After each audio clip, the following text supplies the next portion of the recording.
Synopsis of the Books of the Bible. Psalms. By JND Darby. All Scripture is given by inspiration of God, and is profitable for doctrine, for reproof, for correction, for instruction in righteousness, that the man of God may be perfect, thoroughly furnished unto all good works. 2 Timothy 3 verses 16 and 17. Synopsis of the Books of the Bible. By John Nelson Darby. Psalms 38. The godly man under God's chastening. Psalm 38 and Psalm 39 have, as I have said, a distinct and peculiar character. The deliverance has been sought and looked for by the upright, and forgiveness of sins granted for blessing. But in these psalms the governmental rebuking for sins lies on the remnant. There is the sense of why they suffer from the divine hand. In Psalm 6 the chastening in anger was deprecated as a part of the sorrow that might belong to their position. But here they are under full chastening for sin. The rod has reached the flock outwardly, their soul inwardly. When I say they, it is individual, but still the remnant.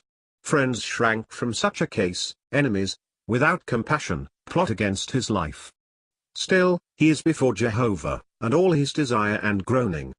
He is true in heart with God, and owns him, is silent with man. The sorrows are, for his soul, Jehovah's, and to Jehovah he turns. This is all right, see verses 13 to 16. He will bow under it. His enemies are busy and strong.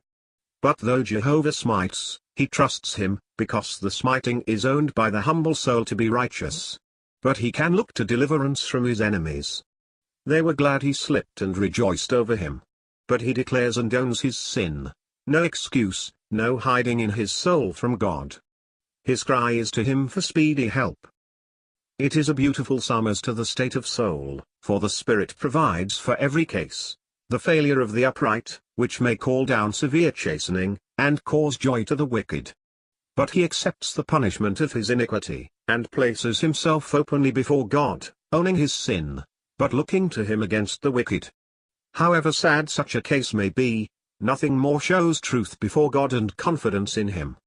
How confess one's sin and look for help from God when one has been unfaithful, he dishonored, and the enemy triumphing in it?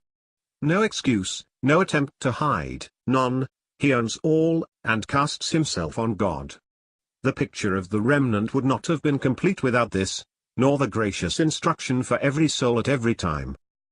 Christ's perfect sympathy in chastening. The question then rises, how far does the Spirit of Christ enter into it? Fully, I believe, though of course he never could have been personally there. No doubt it arose from some deep chastening of the writer, a chastening which was openly manifested. Such cases may in the full extent arise among the remnant. The principle is of universal application. Christ, of course, could have nothing to be chastened for, but, having the full bearing of sin before him, and meeting in his path all the sorrow which will beset the people, he can enter, though the green tree, into the judgment which will come upon the dry. See note. He could not say what is said here, but he can perfectly sympathize with those who have to say it. He has provided the words which will express it by his Spirit in their hearts. Had he not suffered the full anger for these very iniquities which press on their consciences, and from which in its full extent as wrath they escape, it would not have been merely needed chastening in which they plead with Jehovah. Hence he can more than feel it when it has that character. And in all the sorrow of the circumstances, he has borne the largest part. Note. Although the dry tree be in the full sense lifeless Israel, yet, as the remnant, so long rejectors of Jesus being the Messiah, are mixed up with the nation, they go through the sorrows in heart and spirit which come upon the nation, though not its final judgment from God. For them Christ had done that. He died for the nation. But all short of that they go through, and feel in bitter sorrow and anguish, in some sort, more than before the judgment comes, because they feel the sin that is bringing it. Hence it was that Christ, who did know the cause and looked forward to the judgment which he did go through, undergoing the oppression without apparent deliverance, for his hour was come to be reckoned with the transgressors, could enter fully into their case. Though he entered into it in love, yet the righteousness which threatened Israel was before him. End of note.